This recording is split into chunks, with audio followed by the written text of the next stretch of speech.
نوای نی، برنامه شماره 24. نویسنده محمود شاهرخی، اجرا کنندگان فیروزه امیرمعز، رضا معینی. این برنامه با همکاری محمد موسوی و رفعتی تنظیم شده. صدا بردار غلامرضا ملکوتی. تهیه کننده برنامه مهدی سدیفی.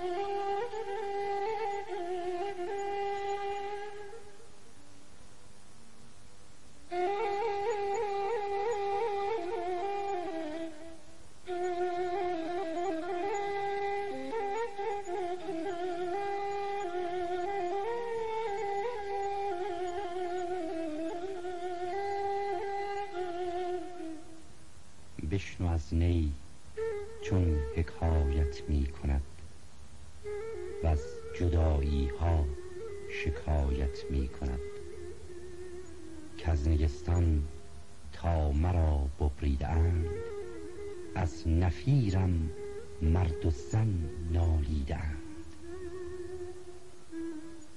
به نام آن معبود بی همتا که اصل و مبدأ وجود است و صانع و خالق هر موجود، و به یاد او که آرامش جان است و مونس روان، و با سلام و تحیت متواتر بر همه انبیاء اعظام و اولیای کرام سخن را آغاز می‌کنیم و از آن مهربان بخشایشگر طلب توفیق می‌نماییم. ای خدای بی‌نظیر ایثار کن، گوش را چون حلقه دادی زان سخن. تنها فلسفه و دانشی که روح مضطرب و ناآرام آدمی را تسلیت و آرامش می‌بخشد و مرغ روان او را در فضای بی منتهای عالم معنی به پرواز و طیران در می‌آورد، دنیای بیکران عشق و احساس است که وسیع‌ترین و گسترده‌ترین دنیا هاست. دست نیرومند احساس وجود آدمی را از محدوده خاک برکنده به فراسوی محسوسات و عالم ماده رهنمون می‌گردد و عوالم دیگری را پیش دیده انسان می‌گشاید. عشق جوشد باده تحقیق را، او بود ساقی نهان صدیق را. انسان در طریق علم و دانش و بهره‌گیری از فنون مادی شب و روز جهد کرده و در این وادی دو اسبه تاخته است و به اکتشافات و اختراعات مهم و چشمگیر دست یافته و وسایل آسایش زندگی مادی خویش را از هر گونه فراهم آورده است. اما با این همه هرگز اطمینان خاطر و آرامش دل برای او حاصل نگردیده است. و این از آن روست که آدمی هر اندازه در شؤون مادی پیش رفته، به همان نسبت از عالم معنی و حقیقت و درک زیبایی های معنوی دور مانده است. صورت حال انسان در این ماجرا درست به کرم پیله ماند که در درون محصول عمل و فراورده خیش اسیر و محبوس آمده و با ناکامی و حسرت و حرمان به جان کندن مشغول است و سرانجام در همین پیله مدفون خواهد شد. اما با این همه تنبه و آگاهی برایش حاصل نمی شود و به دانش خود مغرور است. این سببها بر نظرها پرده هاست که نه هر دیدار صنعش را سزاست. دیده ای باید سبب سوراخ کن تا حجب را برکند از بی خوبون. علم و عقل به تنهایی قادر نیستند که نیازهای انسان را برآورده سازند و روح تشنه و ملتهب و بیتاب وی را سیراب سازند که آدمی را جز نیازهای مادی احتیاجات دیگری است و او را گم شده دیگر می باشد که در جستجوی اوست. مولانا در مثنوی شریف در مواضع بسیار این معنی را به بحث گرفته و در پیرامون آن به تحقیق پرداخته است. او علمی که انسان را در طریق تکامل و تعالی و رشد معنوی راهنمون نباشد زیانمندترین چیزها میشناسد. همچو آهن زاهنی بیرنگ شو، در ریاضت آینه بی زنگ شو. هوش را بگذار آنگه هوش دار، گوش را بربند آنگه گوش دار. گر تو خواهی کت شقاوت کم شود، جهد کن تا از تو حکمت کم شود. حکمتی کز طبع زاید وز خیال، حکمتی بی فیض نور ذوالجلال. حکمت دنیی فزاید ظن و شک، حکمت دینی برد فوق فلک.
همچو آهن زاهنی بیرنگ شو،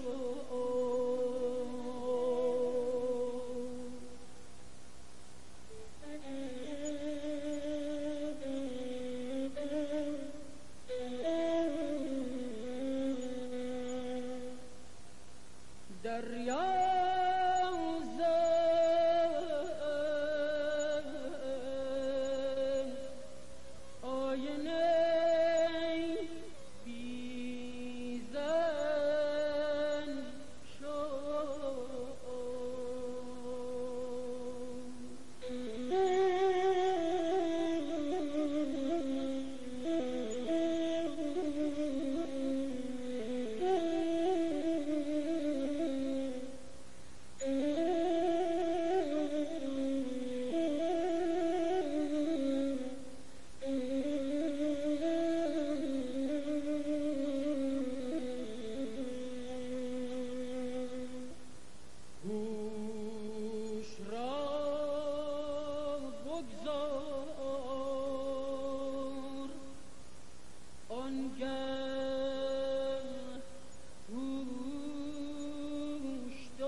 حکمتی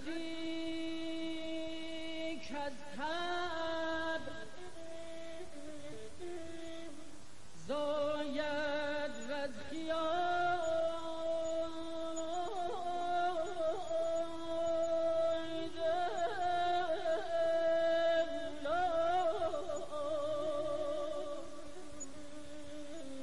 حکمتی بی فیض نور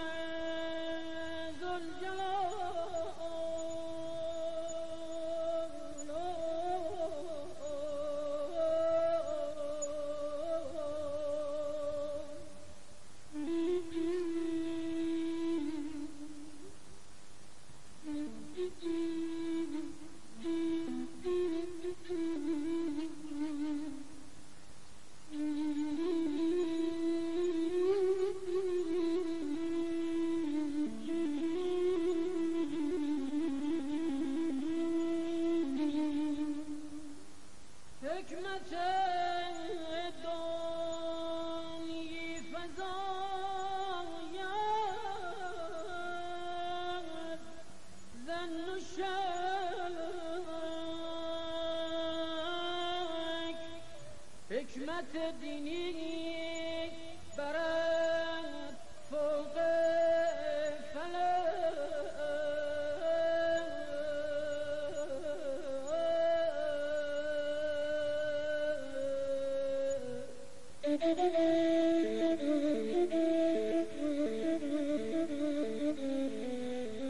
مولانا معتقد است که تنها به پای دل و عشق و احساس است که آدمی به سرمنزل آرامش و اطمینان میرسد و راه کمال معنوی را میپوید و سرانجام به بارگاه حقیقت بار مییابد.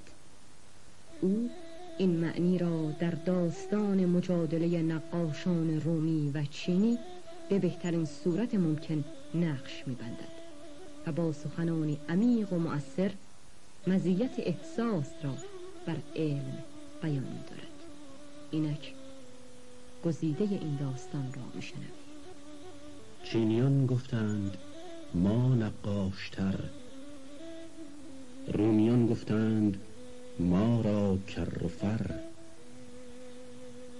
گفت سلطان امتحان خواهم در این، که از شما خود کیست در دعوی مبین. چینیان گفتند حکمت ها کنیم، رومیان گفتند بر حکمت تنیم. چینیان گفتند یک خانه به ما خاص بسپارید و یک آن شما. بود دو خانه مقابل در به در، آن یکی چینی ستد رومی دگر. نقاشان چینی و رومی که در محضر سلطانی گرد آمده بودند، هر یک از آن گروه دعوی آغاز کردند که ما را در این فن برتری است و استادی ما تمام است و رقیب را یارای هم عنانی با ما نیست. سلطان گفت آزمون باید تا صحت دعوی آشکار شود. هر یک از آن جماعت را اتاقی عرضه کرد تا به کار پردازند. میان این دو اتاق تنها دیواری فاصله بود. چینیان انواع رنگ ها را به کار گرفتند و نقوشی بس بدیع بر دیوار ترسیم کردند. اما نقاشان رومی به نقش هیچ تصویر دست نیازیدند و تنها به صیقلی کردن دیوار پرداختند. روز موعود فرا رسید. سلطان به تماشای آمد. نخست نتیجه کار چینیان را دید که شگفت کاری ها و رنگامیزی ها کرده بودند.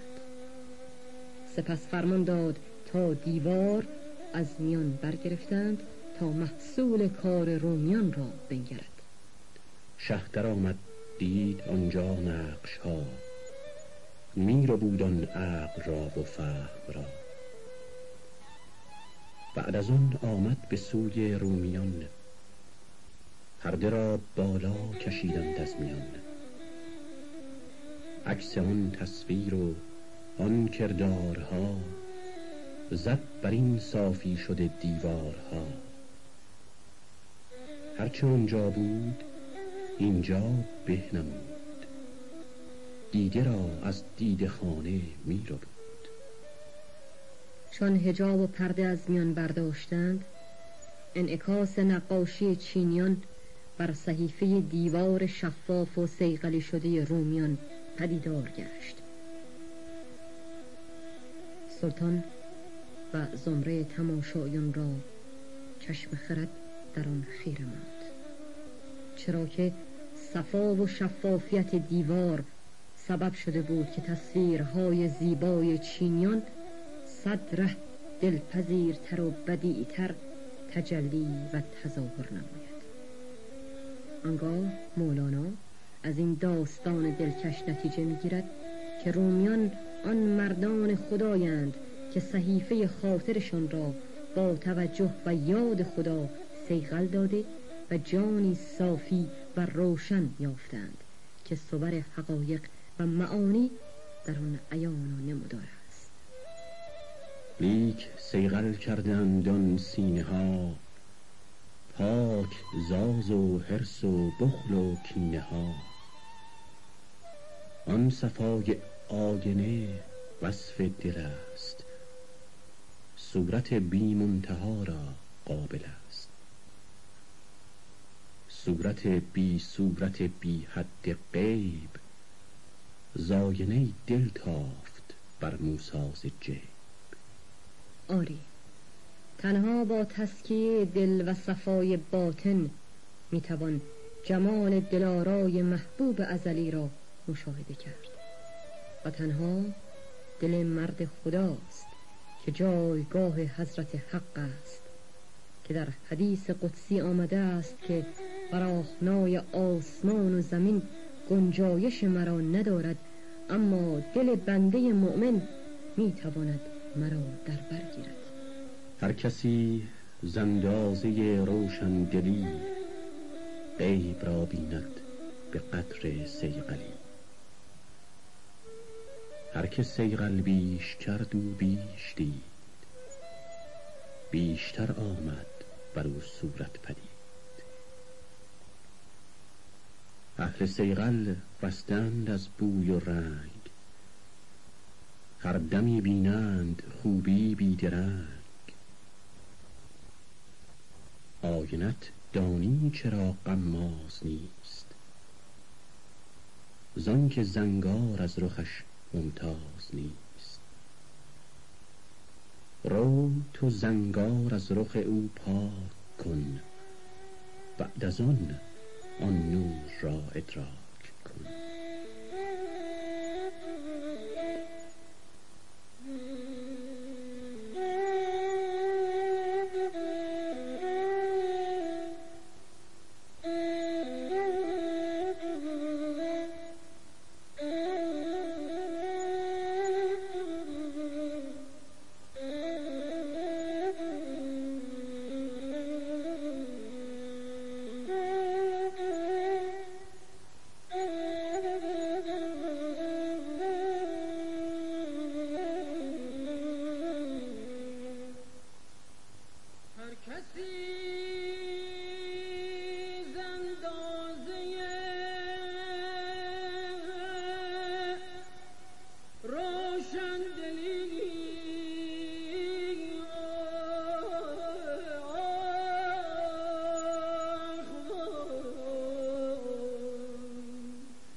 هر که صیقل بیش کرد و بیش دید بیشتر آمد بر او صورت پدید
آیه ندانی چرا غماز نیست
بعد از آن نور را ادراک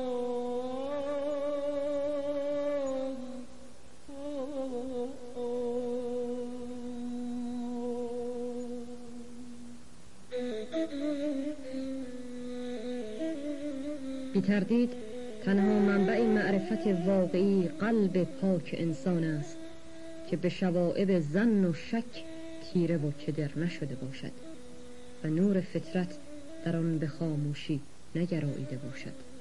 و مراد از سخن امام پرهیزکاران علی علیه السلام که فرمود هر کس خود را شناخت خدای خود را نیز شناسا خواهد شد همین است.